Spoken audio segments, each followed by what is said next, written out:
ভারসাম্যের জন্য প্রথমবারের মতো সরকারি চাকুরিজীবীদের জন্য মহার্ঘ ভাতা দিচ্ছে অন্তর্বর্তী সরকার। নিচের গ্রেডের কর্মচারীরা বেশি হারে এ ভাতা পাবেন। সর্বনিম্ন 4,000 আর সর্বোচ্চ বেতন বাড়বে 7,800 টাকা। জনপ্রশাসন সচিব জানান, এই বাজেটে মহার্ঘ ভাতা বরাদ্দ হবে, পাবেন পেনশনভোগীরাও। এদিকে এই সিদ্ধান্তে সরকারি চাকুরিদের স্বস্তি মিললেও সাধারণ মানুষ চায় বাজারের স্বস্তি। শাহনাজ ইয়াসমিনের রিপোর্ট। 18 কোটি জনসংখ্যার এই দেশে সরকারি চাকরিজীবীর সংখ্যা 15 লাখ, অর্থাৎ মোট জনসংখ্যার 1%-রও কম মানুষ সরকারি চাকরিতে আছেন। 2015 সালের পে স্কেলের পর থেকে সরকারি চাকরিজীবীদের বেতন বাড়েনি।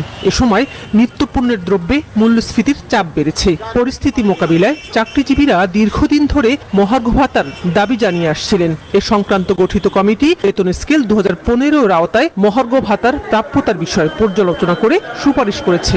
দ্রব্যমূল্যের যে ঊর্ধ্বগতি, সেই হিসাবে মহার্ঘ ভাতা সরকার যেহেতু ঘোষণা করছে, এই জন্য আমরা অনেক উপকৃত হব আর কি। যে এটা আমাদের সাময়িক স্বস্তি দিবে, কিন্তু আলটিমেটলি আমরা চাই যে নতুন পে স্কেল করে আমাদের গভর্নমেন্ট এমপ্লয়িদের যে বেতন, সেটা আপ টু দ্য মার্ক করা উচিত।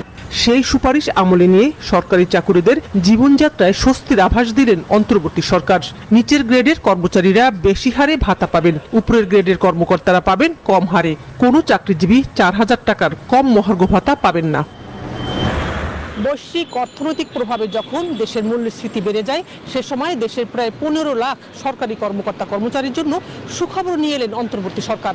তাদের জন্য মহার্ঘ ভাতার ব্যবস্থা করা হয়েছে, যা আসছে বাজেটের আগেই সিদ্ধান্ত হবে।